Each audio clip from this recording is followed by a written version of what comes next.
Pakistan stock exchange में volatility जारी है और इस हफ्ते भी इंडेक्स 115,500 और 111,300 के दरमियान ट्रेड हुआ। हफ्ते का आगाज मंदी से हुआ और पॉलिसी रेट में 1% कमी होने के बावजूद मार्केट में सेलिंग प्रेशर देखा गया, जिसकी बड़ी वजह फ्यूचर्स रोल ओवर था। हफ्ते के पहले 3 ट्रेडिंग सेशंस में मार्केट तकरीबन 4,000 पॉइंट्स तक नीचे आ गई और फिर 111,300 के करीब सपोर्ट लेकर हफ्ते के इख्तिताम पर 625 पॉइंट्स की कमी के बाद 114,256 पर बंद हुई।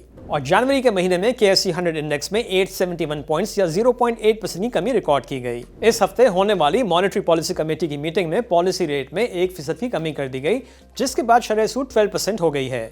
स्टेट बैंक के मुताबिक इस माली साल GDP ग्रोथ 2.5 से 3.5% के दरमियान रहेगी और करंट अकाउंट पॉजिटिव 0.5 से नेगेटिव 0.5% की रेंज में रहेगा। स्टेट बैंक ने इन्फ्लेशन टारगेट को 11.5 और 13.5% से कम करके 5.5 से 7.5% की रेंज में कर दिया है। इस हफ्ते भी SPI या वीकली इन्फ्लेशन 0.36% से कम हुआ और ये 5वीं मुसलसल कमी है, जिसकी वजह टमाटर की कीमत में 16%, प्याज 12%, आलू 8% और अंडों की कीमत में 5% की कमी है।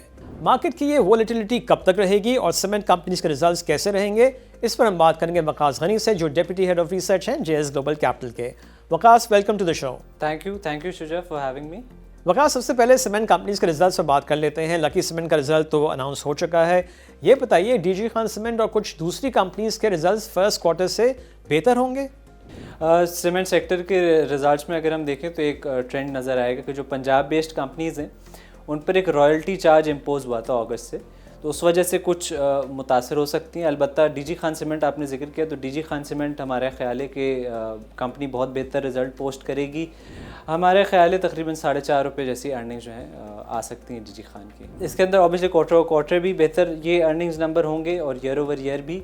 माजी में हमने देखा कि DG खान सीमेंट काफ़ी मुतासर रहा था और कोर लेवल के ऊपर उस तरह परफॉर्म नहीं कर सका, डिप्रिसिएशन चार्ज ज़्यादा होने की वजह से, फिनेंशियल चार्जेस ज़्यादा होने की वजह से।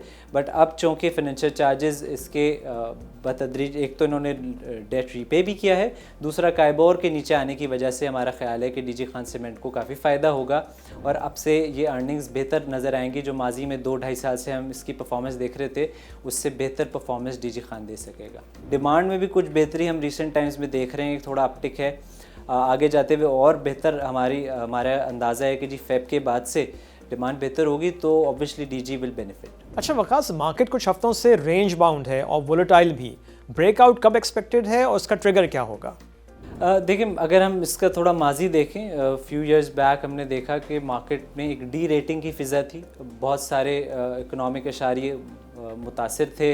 हम मैक्रो इकोनॉमिक टाइटनिंग देख रहे थे, इन्फ्लेशन ऑल टाइम हाई था और उसके बाद से जो रिफॉर्म एजेंडा पे गवर्नमेंट रही है, तो लास्ट 1.5-2 साल से हमने उसके समर देखे हैं और इक्विटी मार्केट में भी देखे हैं रिफ्लेक्ट होते हुए। अब इन्फ्लेशन कम हो रही है, इंटरेस्ट रेट्स 10% कम किए हैं स्टेट बैंक ने और ऑब्वियसली ये ट्रांसलेट होगा अर्निंग्स में भी कंपनीज़ की, और वो हमें नज़र आया इंटरेस्ट उसकी वजह से। हमने जैसे लास्ट ईयर की परफॉर्मेंस देंगे 84% मार्केट ने रिटर्न दिया। जनवरी जब से शुरू हुआ है तो थोड़ा सा हमने प्रॉफिट टेकिंग देखी और इमीडिएट ट्रिगर्स ना होने की वजह से थोड़ा सा प्रेशर हमने देखा। हमें लगता है कि इन लेवल्स के ऊपर अब कंसोलिडेट हो रही है। लास्ट इस वीक की भी अगर हम बात करें तो फर्स्ट 3 सेशंस में काफ़ी हमने प्रेशर देखा, तो अब थोड़ा सा जहाँ पर स्टेबिलिटी हमें नज़र आ रही है 1,14,000 1,15,000 के लेवल्स के ऊपर। अच्छा वकास, क्या आप समझते हैं कि मार्केट में अपकमिंग IMF रिव्यू के हवाले से खदशात हैं और ख़ास तौर पर इन्वेस्टर्स बहुत ज़्यादा फोकस कर रहे हैं सिर्फ एक बात पर, और वो ये कि टैक्स रेवेन्यू का शॉर्टफॉल है? क्या आप समझते हैं कि ये बहुत बड़ा मसला हो सकता है? देखिए जी, रेवेन्यू टारगेट, एक तो पहले हम ये देखें कि हमने बजट में रेवेन्यू पिछले साल के मुकाबले में 40% एक तो बढ़ा के हमने अपने लिए टारगेट रखा है। दूसरी जानिब अब रिसेंटली IMF मिशन चीफ आए थे जब, तो उन्होंने प्रोग्रेस पर इत्मीनान का इजहार किया था। और अब अगर जब हम मार्च के अंदर रिव्यू में जाएंगे तो कोई ऐसी चीज़ चेंज नहीं हुई है या कोई ऐसी हमने मिस नहीं किए हैं पैरामीटर्स। कुछ चीज़ें थी जैसे कैप्टिव प्लांट्स के जो है गैस बंद करने का IMF ने कहा था, उस पर हमने IMF को कन्विंस किया है और रिसेंटली हमने देखा कि 17% से कैप्टिव प्लांट्स के लिए गैस रेट्स बढ़े। इसी तरह और मैट्रिक्स हैं जैसे डिस्कोस की प्राइवेटाइजेशन, उस पर भी उम्मीद है कि गवर्नमेंट इस क्वार्टर के दौरान कोई प्रोग्रेस दिखा सके। एटलीस्ट 2 डिस्कोस की प्राइवेटाइजेशन IMF को दरकार थी जनवरी एंड तक। इस तरह की कुछ स्पेसिफिक चीज़ें थी जो IMF चाहता था। ओवरऑल अगर हम देखें अपनी एक्सटर्नल पोजीशन तो गवर्नमेंट काफ़ी कंफर्टेबल रही है। हमने लोन्स रीपे किए हैं ऑन टाइम। अब हमारे जो अगले 6 माह के पेमेंट्स हैं सिर्फ $3.5 बिलियन हमने डॉलर्स देने हैं। तो और इसके अलावा जो इन्फ्लेशन कम हो रहा है तो उसके साथ साथ हमने जो मॉनेटरी पॉलिसी देखा स्टेट बैंक की जानिब से काफ़ी प्रूडेंट उन्होंने वो रहे और उन्होंने मॉनेटरी पॉलिसी को भी बतदरीज कम किया और एक झटके के साथ कम नहीं किया। तो अभी तक तमाम इंडिकेटर्स बेहतर है। करंट अकाउंट सरप्लस गवर्नमेंट को पोस्ट कर पाई, फिस्कल अकाउंट सरप्लस 2 डेकेड्स के बाद इतना बेहतर परफॉर्मेंस नज़र आई है, जो पाकिस्तान का एक इशू रहा है हमेशा फिस्कल साइड से। दूसरा करंट अकाउंट सरप्लस हमने देखा हाफ ईयर का मजमूई नंबर $1.2 बिलियन है, तो काफ़ी कंफर्टेबल है। रिज़र्व्स की सिचुएशन भी बहुत बेहतर रही है। $11.4 बिलियन के रिज़र्व लेवल्स हैं, क़रीबन 2.5 माह का इंपोर्ट कवर है हमारा अभी। और स्टेट बैंक के टारगेट शेयर कर चुका है कि $13 बिलियन पे हम होंगे, हमारे SBP रिज़र्व्स होंगे बाय ईयर एंड। हमारा ज़ाती ख्याल भी ये है कि $13 बिलियन आसानी से गवर्नमेंट जो है वो मीट कर सकती है। तो बहुत सारे ऐसे अशारिये हैं जो हमने पॉजिटिव दिखाएं और IMF इस पर कन्विंस्ड हुआ। आपने रेवेन्यू शॉर्टफॉल का जिक्र किया, जी हाँ बिल्कुल। टैक्स रेवेन्यू हमारा ख्याल है कि साल भी शॉर्टफॉल में क्लोज़ हो सकता है। अभी भी हम देखें तो अब तक के जो आधे साल के नंबर्स है उसमें 383 बिलियन का शॉर्टफॉल है। तो ये एक चीज़ है इशू जो रही है। But tax as a percentage of GDP अगर हम देखें तो वो 10.8% है, वो काफ़ी बेहतर नंबर है। और गवर्नमेंट होपफुली IMF को कन्विंस कर लेगी इस रिव्यू में आसानी से कि tax as a percentage of GDP, primary surplus के जो टारगेट्स थे हमारे, वो सब हम कंफर्टेबली मीट करते आए हैं अब तक। अच्छा वकास, पिछले 1-1.5 साल में स्टॉक्स काफ़ी रैली कर चुके हैं। इस साल के लिए आपके टॉप पिक्स कौन से हैं?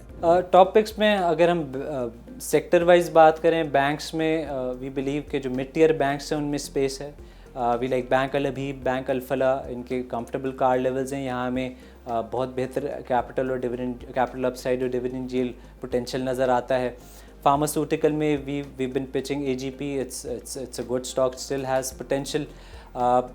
डिविडेंड यील्ड की साइड पे देखें, कुछ सेफ्टी अगर हम चाहें पोर्टफोलियो में, FFC is a very good stock और रिसेंटली जो थोड़ी सी प्राइस में करेक्शन आई है तो अब यहाँ से बहुत ही अच्छे इसके रिटर्न्स हमें नज़र आते हैं। इसके अलावा टेक्सटाइल के अंदर ILP is a very good company. Cement sector में अगर हम देखें या सिक्लिकल सेक्टर स्टॉक्स की बात करें, उसमें मुगल स्टील एक अच्छा स्टॉक है जो आगे जाते हुए अगर डिमांड बेहतर होती है तो अच्छा कर सकता है। इसके अलावा DG खान सीमेंट, फौजी सीमेंट, ये स्टॉक्स हैं जो हमें सिक्लिकल साइड से अच्छे लगते हैं।